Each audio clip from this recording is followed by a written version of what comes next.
welcome back to the channel. If you haven't been here before, my name is Debbie B, and this year I've got 2 months worth of Vlogmas because I've read so much this year. Even though the last month's intro was just like, it's June and I've started Vlogmas.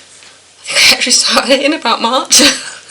As I've been editing and going through, it's just like, wait, that was filmed in March when I had COVID. Today I've got another book for you, and this one is called Rock, Paper, Scissors by Alice Feeney. So that is the front cover. Let's get in with that blurb, shall we? Think you know the person you married? Think again. Things have been wrong with Mr. and Mrs. Wright for a long time. When Adam and Amelia went a weekend away to Scotland, it might just be what their marriage needs. Self-confessed workaholic and screenwriter Adam Wright has lived with face blindness his whole life. He can't recognise friends or family, or even his own wife. Each anniversary, the couple exchange traditional gifts: paper, cotton, pottery, tin, and each year Adam's wife writes him a letter that she never lets him read. Until now, they both know this weekend will make or break their marriage, but they didn't randomly win this trip. One of them is lying, and someone doesn't want them to live happily ever after. 10 years of marriage, 10 years of secrets, and an anniversary they will never forget. Crime thriller, general fiction, literary fiction, 320 pages, target audience adult. Alice Feeney is my new favourite author, I think. I told you that when I read Daisy Darker, that's become my new favourite book. I don't know what to say. I just love it so much. This is one of those books where you can't really trust anything you read. Because I'll admit, when the twist happened, I was just like, wait, this changes everything I have just read. And it's kind of like how I feel when I'm reading books by Greer Hendricks and Sarah Pekkanen, where I've just taken to not believing anything that I read when I read those books, because I know from experience from those authors that they are so good at twisting stuff on you. Alice Feeney has that in this book. Well, to be fair, she did it in Daisy Darker as well. When all that came out, at the end of Daisy Darker, it was just like, wait, has everything I read been completely wrong? Have I just completely missed the mark somehow? And do I need to go back to the beginning and read everything again, because I feel like I just missed something massive? And that's where I was with Rock, Paper, Scissors when the twist came out, like 3/4 of the way through the book, and you're just like, wait, what? In my head it just didn't make sense. But yes, so you've got Adam and Amelia. They've been together for a long time, and then in between the chapters about Adam and Amelia, because they alternate chapters talking about their marriage, and this weekend away that Amelia seems to have won. I say seems to, all is not as it seems there. In between their chapters, you get letters written from Adam's wife on the anniversary, and I can't believe I didn't see this twist coming. I cannot believe it. I cannot believe I did not put the pieces together. It's like, your mind fills in the blanks. You know how you can read a word and you just need to have like the first letter and the last letter, and your brain's going to fill in the blanks? But the thing is, there are a lot of words that start and finish with the same letter, and so whereas your brain might be able to fill in the blanks, it might not always be the right word. That's the best way to describe this book. Your brain tries to fill in the gap, but your brain's not right. Your brain's not correct. So as you read it, it all comes back to the letters that are written to Adam from his wife. That's all I'm going to say there. It all comes back to those letters. All is not as it seems. And I knew that Adam's condition with his face blindness was going to come back. And I was getting a little bit of an element of a book I read a while ago, where it was a woman who woke up and she couldn't remember the day before, and she had written diaries to herself to remind her of like who people were and like what had happened before. And as she goes back and finds out, she realises all is not as it seems, and that her husband isn't who she thinks he is. I was getting elements of that, and I was kind of coming down to this thing of, wait, well, through all this you're getting the idea that Adam and Amelia have been together for 10 years, and I'm just there going, what if somewhere along the way Amelia isn't his wife? And I was halfway there, I'll say that, because by going down that route I was half right and half wrong.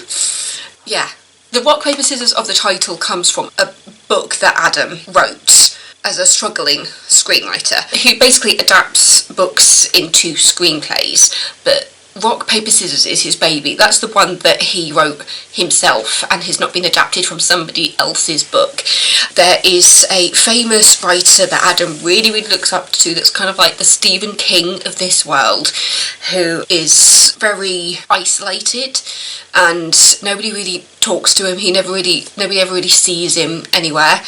And by some miracle, after the author's agent passes away, he decides to let Adam adapt his books, one of his books, into a screenplay.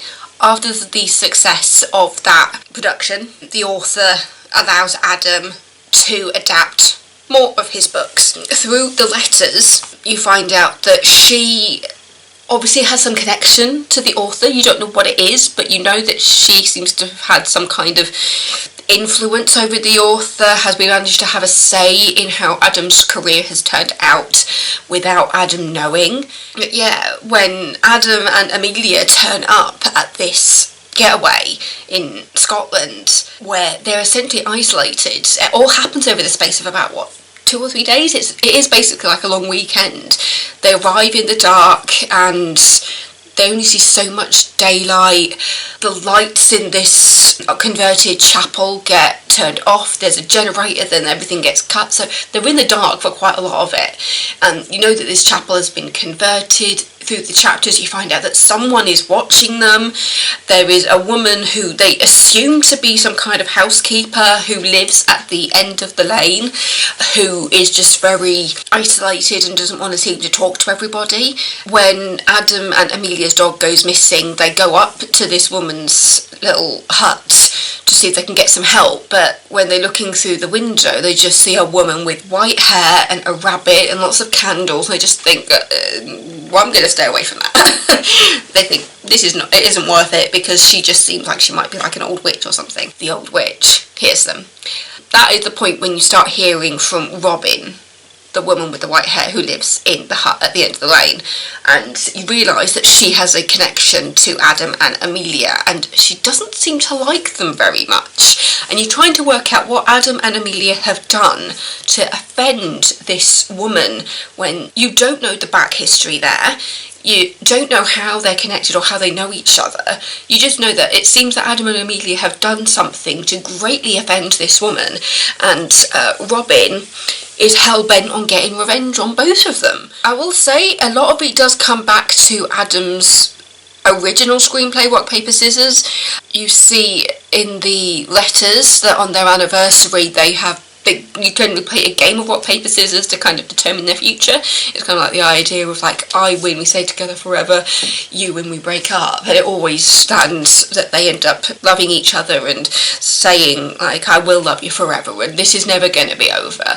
I will say the thing that kind of ties all of it together is what happened to Adam's mum when he was a kid. When Adam was a boy, his mother was run over in a hit-and-run car accident, and Adam has visions and dreams about it. Amelia makes notes every single time he has one of these dreams, like she's trying to help him figure out what happened and see if he can get his memory back.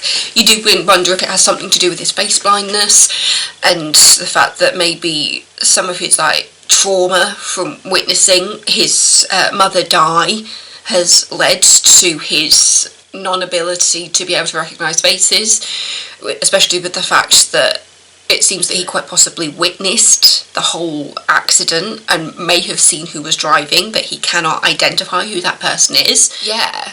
Ultimately, it all comes back to the screenplay and the accident that Adam witnessed as a kid, as a teenager. And it's in crime and thriller. Yeah, it kind of lends into that thriller, almost horror style. Especially when they're in the house by themselves with the dog and you see the lights going out, when you see the pictures on the walls and you realise that so many of the pictures have been scratched or are missing. There's a point where they get trapped in the cellar, the wine cellar, which was formerly a crypt, and they find notes about people dying in there, and then finding like skeletons and like whispers of people's names on the wind. It's all very horror movie style, but at the same time I was there going, there's going to be an explanation for this, because it feels like that kind of book where it's not a ghost story. And you just tell, I really enjoyed it. I loved the journey that this book took me on. It was so much fun getting to that end bit, and the way it ends it just made me think of Addams Family, to be honest. You know, the bit where like you see the arm come out at the end of Addams Family Values, when Wednesday is showing her boyfriend the cemetery, and suddenly the arm goes up and he's like, ah, and Wednesday is just smiling. It's just like, this is my world. It had an element of that at the end, when you see another character turn up at the house and find the chapel and the graveyard, and there's so much I'm not saying because it's just such a massive spoiler because of how untrustworthy this narrative is. Because it is one of those books where you can't really trust anybody, and there's more than one twist. There's like 2 or 3 twists in there. So once one thing came out, you were just like, oh, okay, and then another one was just like, wait, what? And then another one came out which completely reversed everything else on its head, and it's just like, everybody's mad here. Everybody's mad here. Yeah, I'm just going to shut up, but I don't think I can say anything more without doing major spoilers for this book. But yeah, if you like crime and thriller, if you like mystery, detective, with a little bit of horror thrown in, this was such a good book. Yeah, Rock, Paper, Scissors by Alice Feeney. There you go. It was so good. It was so good. Yeah, thank you so much for watching. Don't forget to subscribe if you're not already. If you have any book recommendations for me, just let me know. Tell me in the comments. You can DM me on Instagram or anything. You know, I've got social medias out there. I say social medias, I just have YouTube and Instagram. I'm not on Twitter, and I'm barely on Facebook. So, yeah. Such a good book. I definitely need to get like the physical copies of this book, because they are going to sit proudly on my bookshelf. So good, so good, so scary, so mystery and twisty base. I love a good twist. I really love a good twist. Yeah, so thank you, and I will see you next time with another video. Mwah. Stay safe, everybody.